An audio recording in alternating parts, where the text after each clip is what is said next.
a business automation development company.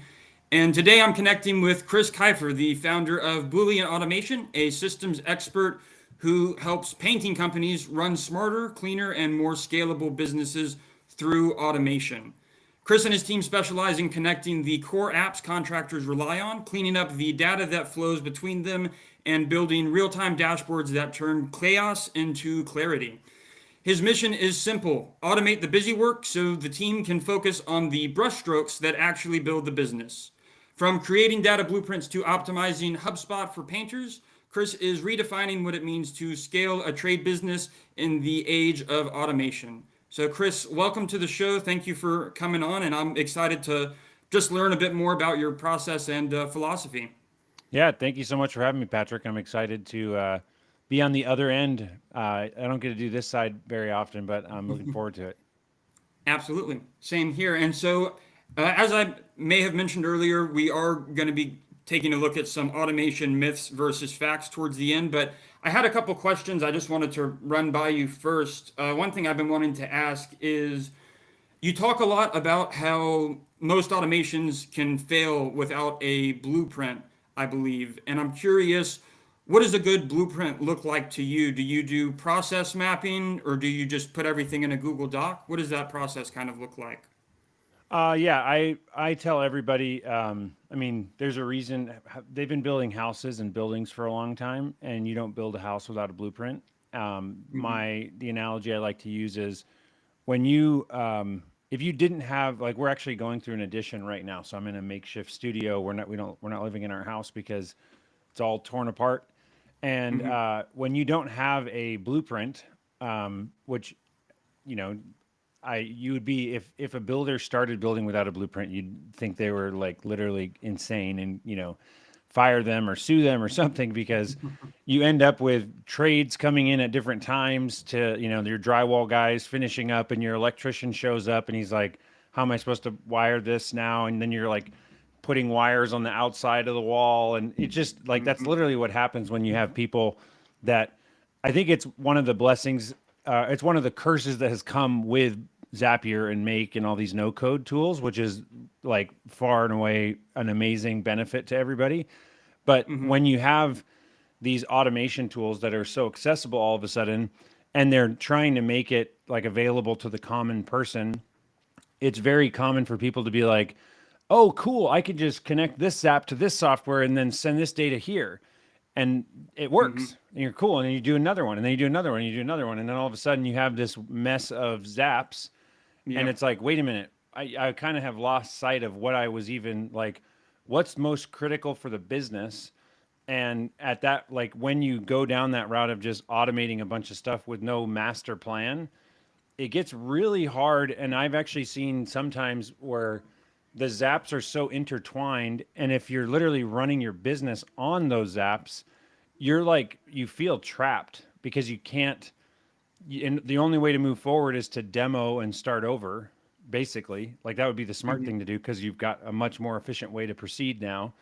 But how do you demolish something that is literally being used daily all the time in your business, and it just becomes Hmm. this really big burden? So I guess I think I'm going on a little bit of a tangent, but I would say Yeah. it's critical to do a blueprint, and it doesn't have to be like the most sophisticated thing, but I would say, if nothing else in a business, map out what are like the 5 to 10 major milestones of a customer going through your business.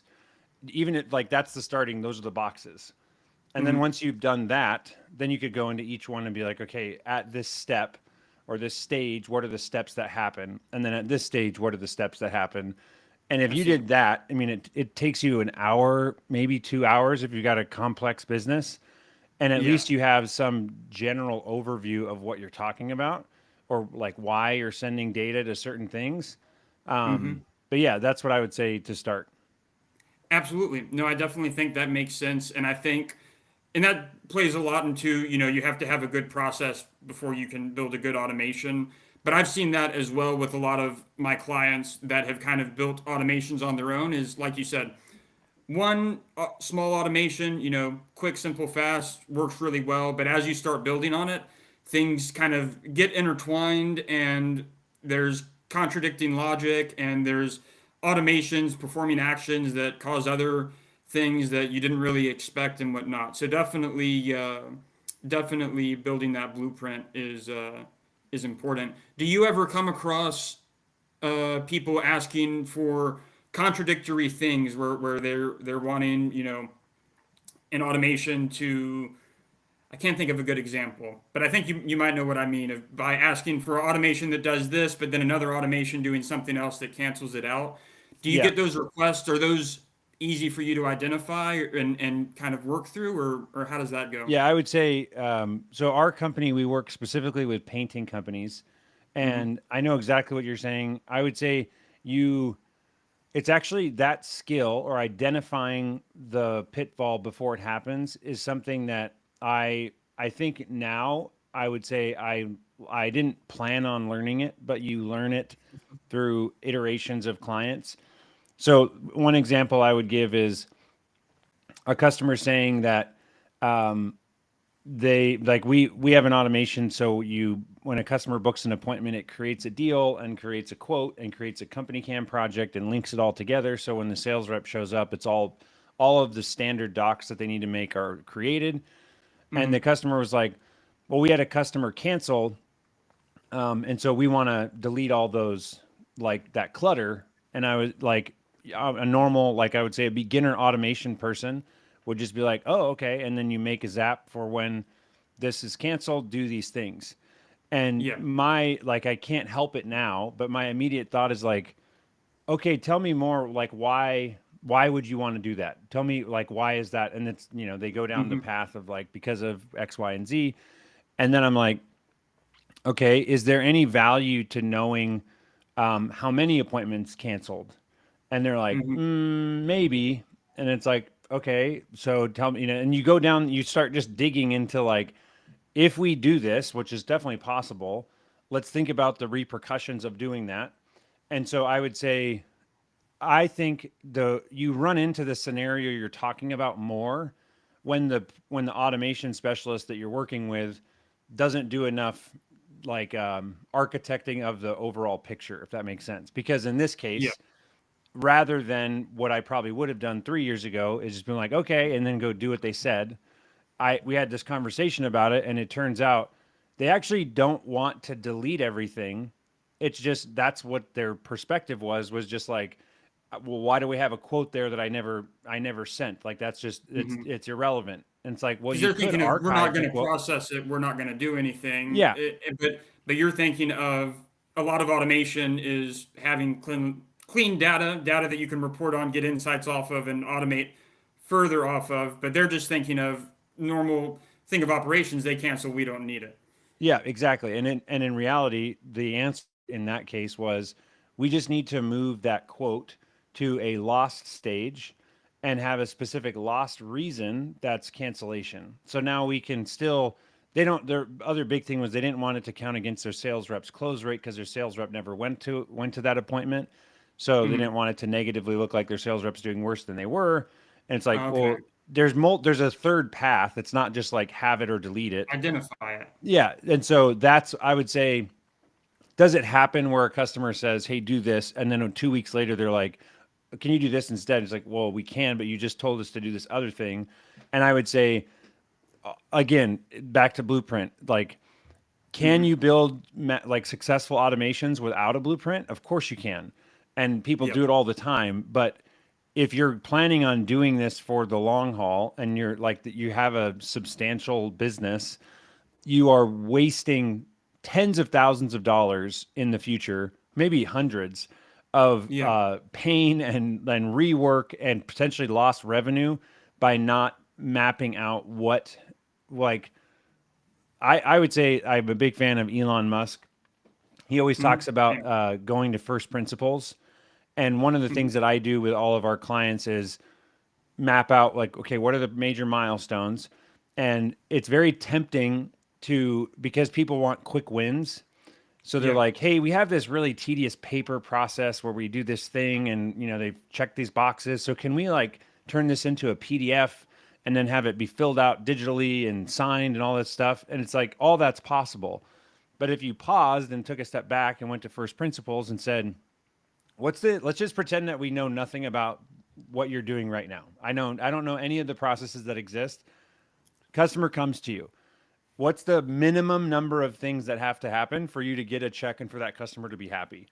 And if you start there, it turns out that a lot of those papers that you created actually don't need to exist at all. They're completely made up because someone 5 years ago always forgot to do this thing. So you made a process that was an SOP that they followed.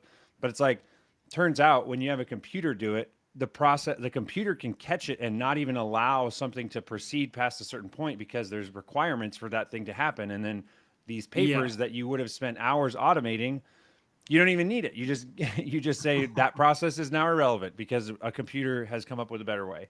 And so I would say that's I guess I just keep going back to I think if we're talking about like automation companies like yours and mine, we focus in painting. So once you have a track record, it gets very easy to guide a business owner and allow them to trust you, because you can say, look, similar thing happened before, and this is what happened. And then, these were the cascading effects because of that. I would recommend that we do this. I know that's not what you're asking me to do, but this is why I think it's the better way. And most, intelligent business owners will see the wisdom in that. And I think that's also why I love analogies, because a lot of times business owners, they don't understand technology. And so you have to convert everything that you're doing into like, okay, it's sort of like this. And then they're like, oh, okay. Yeah, I see. I don't understand the inner workings of the code, but I see your point. And yeah, that does make sense. Absolutely. No, I think that definitely, a lot of that I experience, and I imagine it's probably something that gives you a competitive edge, the fact that you do work with, solely painting companies, and you're like really specific and are able to kind of master that industry. Something that I kind of have to struggle with when I'm talking with my clients and I'm talking about the business process, and they have these things like you just said of, well, we've been doing it this way for 5 years, but they don't really know why. And the fact that I work with a lot of different industries, I have to do a lot more questioning, and I have to have a conversation of, look, you know your business better than me, but from what I'm seeing, I think that this is the process that we need to go through. And it's kind of that trade-off of like, you've been running this business much longer than me. You know the process, you know what needs to get done, but here's what I've seen, doing it more efficiently and whatnot. And so kind of that trade-off, discussing, hey, here's the benefits and risks of changing that process and that sort of thing. But yeah, no, absolutely. I think that all makes sense. And something you said reminded me of, I guess, building a blueprint. And what was it? You said something about changing data in HubSpot, reminded me of kind of the data aspect of a blueprint. Do you have to talk with clients a lot about cleaning up their data? I think you have something specifically you call the data blueprint, where you actually go through and kind of design their database. How does that process go for you? Do you have like a central source of truth that you like to keep everything, or you kind of vary depending on the platforms they use? Yeah, I don't know, for those that are watching online, I just pulled this up when we were talking about blueprints a second ago. This is like version 13 or 14 of our blueprint. And again, this is for painting companies. I'm not going to go into every single piece of this, but I would say this is where I'm talking about, if someone didn't I couldn't have made this on day one of talking to my first painting company, but I could go back and pull up, what version one looked like. But basically, what I think is really fun, and this is the exciting part from like a process perspective, is you break down, if you look at the gray and white columns, it's like, and hopefully those are visible or readable, but it's like, those are the major milestones that were identified that any painting company is going to agree with. Like, it's just, there's work that needs to be done. We don't know about it, but the customer does, and that exists in the world. We're like not involved at that point. But then they contact the business, And then we create an opportunity in the CRM that represents that inquiry. And then we're following up with that lead to, because maybe they sent the message and then they ghost us for a week, but there was interest, so we got to make sure that we're converting those. And then we get them on the phone or a texting or email, and we convert them or qualify them into a sales qualified lead. And then Hmm. that creates a bunch of documents that that all SQLs have. And anyways, you go through the process, and there's these very clear milestones that exist, and then you can go into like, okay, let's get into it. What happens when the SQL is created? So in this case, there's a number of different routes that the lead can go, but Hmm. at the end of the day, every single SQL has to like have billing details and job details, and then Yeah. there needs to be a contact in the CRM with a deal, and then we need a paint scout quote and a company cam project. And so, and I even, like, you're talking about data, this is a, like, the data that needs to exist in that payload, that because Hmm. there's multiple ways that it can happen, we allow, like, from a booking or from a calendar event or whatever, like there could be several different ways, but we need Yeah. the end of the automation prior needs to send a payload of these data fields. And if this Yeah. payload is received by that webhook, then the process can continue, and we can successfully create all of the things necessary a for that SQL, if that makes sense. So I love it. that's where I would say, like, by mapping out something like this, you can start to identify what are the consistencies that happen over and over again.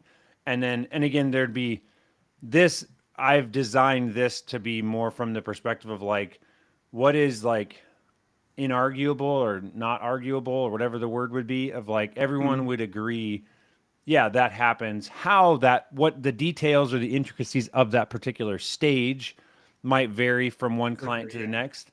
But in general, everybody has a like a qualifying process of the lead calls. I ask some questions, then I decide, am I going to send a sales rep out, you know?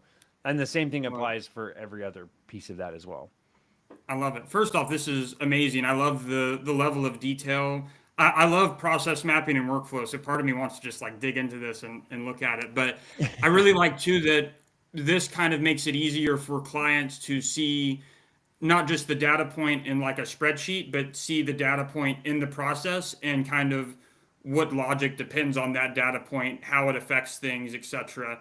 I imagine you, yeah, I mean, you definitely show that to your clients and kind of help them see, hey, this is what happens. And I Yeah. love your approach too of first principles and focusing on the milestones because it's so easy to get bogged down with the small details of something that's busy work, and it's easy to automate busy work, but focusing on, hey, what's the end goal that we're wanting to process Yeah, and I definitely. think for you, automation specialist, when we come to a business owner comes to us, the thing that we are providing is this like outside perspective of just like the naivety is an advantage when you're discussing all this stuff, to be like, okay, like you said, rather than going like, I think there's a danger to go like step by step from the beginning. You definitely Hmm. need to start from a high level and say, and sometimes it's like, they like, well, a customer calls us and then we make an order and then we send them an invoice and we send them the product. And it's like, Hmm. great, that's 4 blocks. Now let's go a little bit deeper, not too deep yet, but is there anything that happens between the order and the invoice? Like, oh, well, yeah, depending, there could be like, that's too Yeah. deep. Let's not go down that. We'll come back to that. But there is Hmm. like value in like trying to identify the things. And I think there's just that happy, like, in this, it looks like there's more than 10 here, but really I would say most businesses you could break down into 7-ish, Hmm. just like a good number.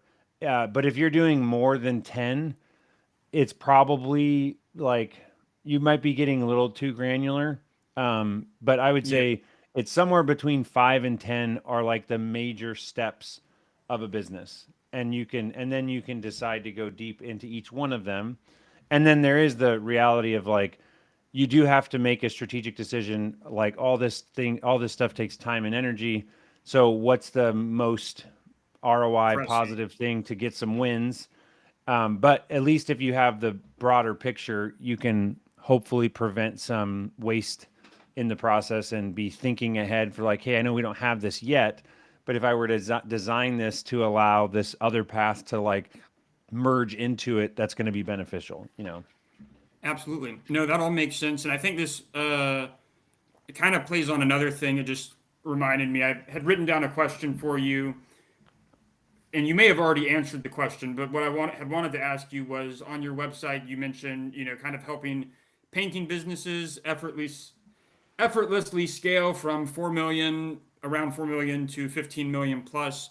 And I was curious, so I imagine, a company operating at around 4 million is probably already has some good processes, systems in place, has seen some success and whatnot.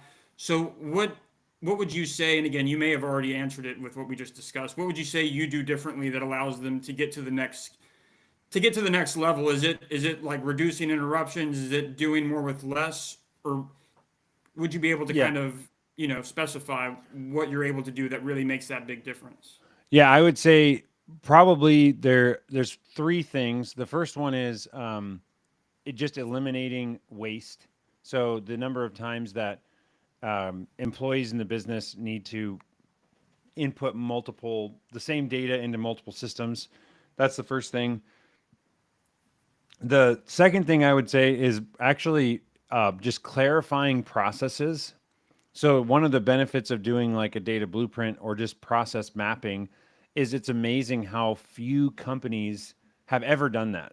And they maybe Mhm. like started, but it's like it's fun, but even for me, and I like it, it does take some perseverance to like really polish it and make sure that we're in agreement.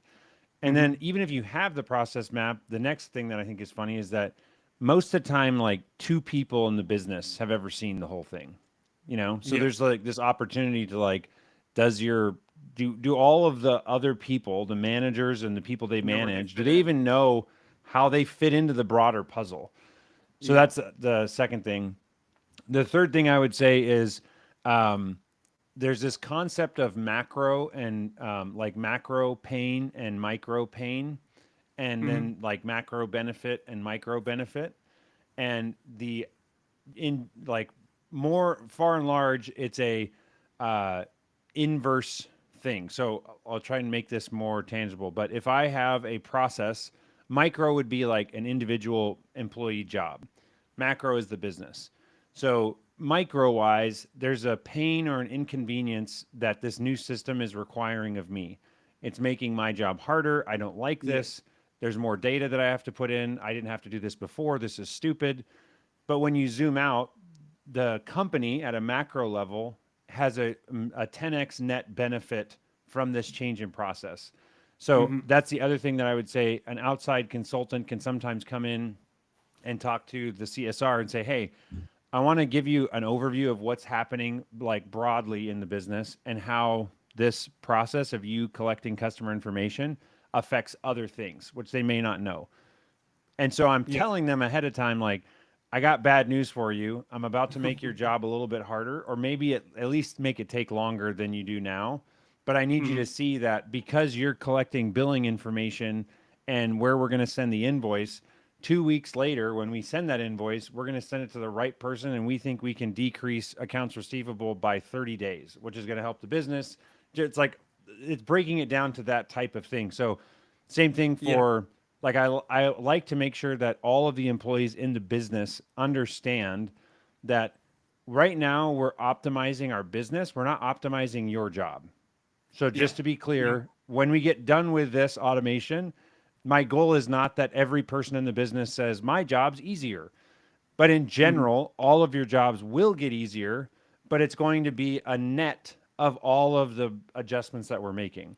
And as long as Mhm. they know that before, then now when you're implementing processes, I can just, someone told me a long time ago that if you're going on a hike up a mountain with a guide, And the guide is just like you show up and you start going and you're climbing, and all of a sudden it's really freaking hard. Like it's brutal, and you're like thirsty, and you're like starting to get maybe like lightheaded, and it's just you'd be like, what the heck is going on? This guy has no idea what he's doing. Like, this is dangerous. I'm not okay with this. And you start resisting. Yeah. But if you had a Yeah. guide that was like, all right, here's the plan. This is what's going to happen. We're going to go here. We're going to go around this route. At this stage, this is where you're going to feel the most pain. You're probably going to be thinking to yourself, like, why did I do this? I wonder if I'm ever going to see my family again. And they're just like breaking it down. And you're like, okay, I'm wrapping my head around that. So And they're then prepared. what happens? Yeah, then we get there and the guide's like, hey, remember how I said hour 3 and 4, it was going to be bad? Well, get ready. We're about to go into hour 3 and 4. And then I can maintain my leadership through that change and keep the momentum and like the positivity and the like agreement to the goal that we need to implement this. And I'd say that's what we're doing. So when you're saying like what is it that we're bringing to the business, it's like Amazing. realism of like this is a huge opportunity, and there's going to be problems, but guess what, problems are That good, makes sense. and that's going to happen, and we're going to do that. So I would say those are like the three big things that as I'm saying this, the last thing I would say that's like truly like how do you scale. So like I just talked about a bunch of benefits, but why that matters and how that helps you get to 15 million is because Hmm. ultimately what you're after in the business is clean data that feeds real-time dashboards to help you be more efficient in the management of that business. And that's like Yeah. that's what matters. You could do all this stuff and there's value in all of it. But like the 10, 20x multiple on the ROI is when I actually have a dashboard to fly my plane. That's when it's Yeah. like, oh, like it's game changing levels of ROI. And that's, I would actually say, in our business, it started out like I was going to do any industry. I could automate HVAC or like there was one friend that I had that has a boat storage business for like Yeah. and they like a marina type thing. And I was Hmm. like, oh, there's so much opportunity there. There is. There's like someone should solve that, you know. But with painting, it was like there's so many things that need to be fixed here. And in the beginning, I would just say, what do you need me to do? And then Hmm. I could charge, X amount for that. But then after a while, I had the realization of like, I can charge all of these pieces for all of these parts. But it's the same Yeah. idea of like if I buy all of the raw materials to make the car, it's like the supplier can make money on each one of those purchases, but they can make way more money if they actually put the car together and allow me to drive it and get from point A to point B. And Yeah. so from my perspective, we now sell packages, and it's just like you might not be ready for the package, and that's fine. You should come back to us in a couple of years when you're a little bit bigger. But if you're Hmm. ready and you're at the $4 million mark, we can like literally blow the doors off your business in 90 days and completely transform the entire thing, put you in a place of like rapid growth in an unimaginable time frame, and give you dashboards and the training and get your team up to speed in a way that literally no other company can do. There's other companies that Wow. can automate every single thing that we do is not rocket science, but it's putting it all together into a clear timeline with an implementation plan and a project manager that's going to get you to that end goal. And Hmm. that's like, I would say, the ultimate thing that we are doing for painting specifically is that. And that's like all the other stuff I said. Yes, that's like the outcomes, but it's really like putting it all together and giving you clean data in a dashboard and delivering it in the time frame that we say we can do it in, because we've done it 25 times now. Absolutely. I think the structure of it just has so much value. And I think, like you had said, of the actual implementation and walking it, walking the team through it and helping them, because a lot of automation is, yeah, the technical side of it is good, but like you said, of that pain of implementation initially, the fact that you're able to work with the teams, communicate why things feel the way they do, but the ultimate end value, and push that forward, get that implemented amongst everything else. That makes sense. Yeah. It's very clear. Yeah, and the amount of clarity that you have, and that everyone can kind of see the big picture from all angles, and the details from all angles. It's very structured. So I love it. I love it. We're coming up on our time. Typically, it cuts me off right at 30 minutes. I was afraid it was going to kick us off, but it didn't. So we got lucky. But if you have a few more minutes, I had one last question for you. Fire away. Is So myth or fact? We were going to go over myths or facts, but I think we got into stuff that was just way more valuable. So I don't know. I love it. Let's But go. one thing that I think is relatable to this is there's a myth that automation gives your business less flexibility. Would you agree, disagree, or how do you manage that? Of like, if I'm sending out quotes, right, I can do custom. I can say like, oh, I know John, I can give him $30 off, right? But if you automate proposals, you don't have as much flexibility in that sense. Would Yeah. you agree, Um, disagree? What are your I thoughts? 100% agree. And so automation, well, let's talk about scale. Simple scales. If you look at any business, they have like the creating a simple process is very, very hard. Hmm. Having a really complex business is not hard. Like that takes no brain power at all. And so, yeah, when you automate anything, you have to standardize what is happening. You have to standardize the inputs, the outputs, and you are creating constraints on like what you're going to Absolutely. allow to come in. So, is it less flexible? Like Yeah. 100% it is. Yeah. And I would say to someone that's like, well, I need flexibility. It's like, okay, Do you want to keep scale? doing it all manually. Like it Yeah. is like a diet. It's an either or. You either create a simple, standard, like repeatable process, or you just say this is the process that we follow. And now, again, everything that I have is painting analogies, but I'm working with this $3 million painting company right now. They're like Mhm. one of the smallest companies that we've worked with, but they say that they really think that it's valuable for their sales reps to be able to negotiate deposits. So like I'm at the customer's house, and we on our system it just is like tell us what's your standard deposit. We program it in. It could be like no Okay. deposit, 25%, 30%, whatever. Yeah. Sometimes we even have the most complexity we have is it's $100 scheduling fee to just get on the schedule for next year, and then you pay 25% before we start the job. So that's Yeah. like our two tiers of deposits, you could say. But this customer was wanting like, no, no, no. If I'm with a customer and I'm trying to get the deal, and the customer's like, I only want to do $500, then Yeah. I want my estimator to be able to just type in $500, and I don't like being constricted to 20%. And I'm like, I mean, you can do that, but do you want to know about this other $12 million painting company that we help and we've automated, and you want to know what their process is? It's Yeah. 25%. Let us know when you're ready to work. Like there's no option. And they also Yeah. don't do commercial painting. They don't do new construction. They're literally a $12 million business that does residential repaints. They don't do carpentry. They don't have any subs. It's like that's what they do, and they're I $12 love it. million dollars. And the reason they got there is because they said no to lots and lots of stuff.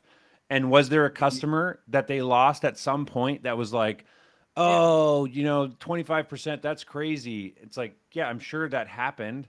But guess what? All Uh, other 99% of customers have this unbelievable, efficient, smooth, no hiccups, clean process. They got raving reviews because what they do is repeatable and standard and all that stuff. And so, yeah, I would say uh, coming back around, does it make your process or your business less flexible? Yes, mhm. which is even more solidifies the first point of that's why you want to have a blueprint before you start automating. I Because think you can that program all of that in there of what you do want to have control over, yeah, where where there the need because parameters are. there does need to be some variance, and like we need to allow for this and that. Okay, sure. Like obviously we can build that into an automation, but that's where I think people get like I've created 47 zaps and I feel like I can't make any changes now because something's going to break. Hmm. That's the feeling of rigidity and restriction.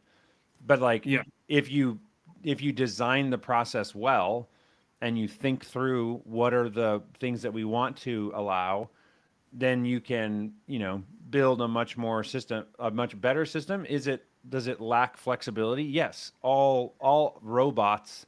It's like I think Elon Musk once said that he underestimated the value of human labor at some point with his this I think this was on the Model Y production line, but they had Hmm. created all these robots to do these specific processes, and there was a point where he literally was just like, tear all the robots out. This is like, Yeah. it's way too, we don't know our process well enough to begin to automate. And until we Yeah. do, we need humans, because I can go up to a human and be like, you know how you're putting the bolt on this way? Just do it this way now. Got it? Got it. Cool, cool. And then we go to the next Yeah. thing. Versus With a a robot, you robot, have to it's like, reprogram. You spend a couple yeah. hours. And it's like, Yeah. oh, the robotic arm can only reach 37 centimeters this way. And so it's just like, that Yeah. is an example of restriction and a lack of flexibility. So that doesn't mean I guess I get fired up about that because it's like someone trying to like pin you in a corner of like, ooh, but automation like lacks flexibility. I'm like, yeah, But the okay. And benefits of having structure and scale and repeatability, and it's stuff that but you don't have to do that anymore. yeah, but it It goes just back happens. to, you Yeah. should know your process well, and it is possible that you might be automating prematurely. Like Yeah. that is a thing. And another Elon, I'm going to butcher his thing, but it's start with first principles, delete as much as you can. Yeah. And he says that you actually want to over delete. So if you're not adding back 10% of the stuff you Hmm. deleted, you didn't delete enough.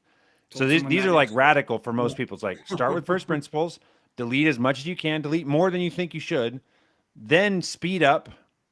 And after you do all those things, then automate. And I Yeah. feel like a lot of times businesses are like, we have this really cumbersome process, we need to automate it. And it's like, And it's did really anyone complex, ask, and can we it's just yeah. delete the whole process? Because you probably can, or you could delete a number of those processes. And I think a lot of people just start jumping in the automate. And guess what? That process needs to evolve and change. And now you feel like there's no flexibility because you automated. It's like, well, if you would have thought about this before you automated anything, there are lots of things. And this is a very key thing as well. I will tell people, I'll be honest with you, the process that you're describing sounds like, based on everything we talked about, this happens less than 5% of the time. I think this just needs to be a flag, and then you send in a person to figure the crap out and do it, and then get Mhm. back on our automation train. Because there's like, it's very intoxicating. And I trust me, if someone wants to pay me to automate some ridiculously stupid, really specific process, like I'm all about it. I Yeah. love that stuff. But there's But wisdom in being like, I don't think this happens enough to warrant automation because automation. it's so infrequent. It's going to get run one time a quarter or once a month. And like, what's the chance that that evolves and changes in the next 6 months? And it's only happened 6 times between now and when you need to change it. It's just not worth trying to like eliminate humans in every single part of the process, all like at no matter what the Yeah. cost is. Not That's not what's No. wise. What's wise is like, what's the thing that your team is doing 100 times a day or 100 times a week? Let's do those processes and then allow the people to just be flagged and alerted that they need to go solve this particular problem and get the train back on the tracks. I love it. Sorry, I No. ramble and go on tangents a lot, but Oh no, that was all amazing. You answered it more than I expected. But yeah, I think you couldn't have. I couldn't say it any better. So I think that all makes sense. And you have to definitely. I'd say I learned the hard way when I first started my business. Of you have to have a good process before you can automate. Because first thing I did was people throw this complex process at me. Can you automate this? I love development. I love coding. So I was like, yeah, I can automate it. And then but it's not sustainable. It won't work long term. So, yeah. but yeah, yeah. And the thing But so is we're that it coming up. doesn't it doesn't Yeah, mean that what you did was right or wrong. And that I'm just a huge believer in, there is no right or wrong way, it's all trade-offs. Yeah. And the benefit that a automation specialist brings to a business is having the conversation of the trade-offs before we spend all the hours working and building Yeah. the Being thing. able to And communicate that. yeah, and just being able to say like, look, okay, like I said about that example of we want to delete all the stuff that got canceled. It's like, okay, like, is there a cost to us keeping this data in our CRM? Answer's no. Like, there's not, there's like, data is like negligible. Like, you could keep Yeah. lots and lots of data, trust me. But if you Mhm. feel like it's dirty, what do we need to do to clean it up? Like, because I want to keep all the data, I want everything. I don't want to delete transcripts or anything if I can avoid it. Anyways, so yeah, it's just, but there is a reality of like, what are the benefits of that? Are there cons? Are there, and Mhm. talking through like, what if we just eliminate it altogether? What would happen? Yeah. So So much good stuff. I appreciate it. And we're coming up on time, so I think we're going to go ahead and wrap up. First off, again, thank you so much. Today you provided a ton of great insight. I already know I have some clients. I'm going to have them come back watch this podcast because you said some great stuff. But before we go, I wanted you to let people know again what you offer, where they can find you, how they can contact you. yeah, so our business is Boolean Automation. The website is helloboolean.com. And if you don't know how to spell Boolean, then we're probably not a good fit. No, I'm just kidding. That's one of I love the word because, it's a Boolean. Like everyone's like, what does that mean? Yeah, I know It's a what Boolean Boolean. is. Yeah, Yeah. yeah. It's a Boolean expression, true or false. But it's Boolean is how a phonetic way of spelling it. BOOLEAN.com. So helloboolean.com. And yeah, we work with painting companies. Uh, I would say the reason we say 4 million is just because when you're smaller than 4 million, there's like scaling problems, management. You're probably still the owner's probably heavily involved, but it's somewhere around that $4 to $5 million mark that business owners are able to like get some managers in place, get some really strong administrative people, and that's where we can like supercharge businesses. But yeah, we work with companies up to 20, 25 million in painting, and we automate all the stuff that people hate doing or shouldn't be doing because they're prone to putting errors into it and dirtying up your data. So, and then you can also, I guess, on YouTube, that's how we connected. I'm a big That's what I was YouTube going to say. fan. We've been I've been putting out videos on YouTube trying to teach people how to automate their painting business for 3 years now.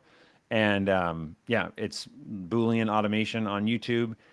I like to say that if YouTube has those plaques for like, 100,000, 500,000, whatever, like the big milestones of subscribers.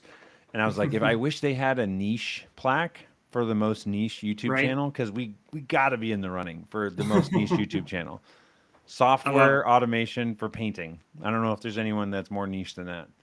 Yeah, yeah. No, I think y'all got a really good following. But thank you so much, Chris. I appreciate it, and thank everyone for watching. So y'all take care, and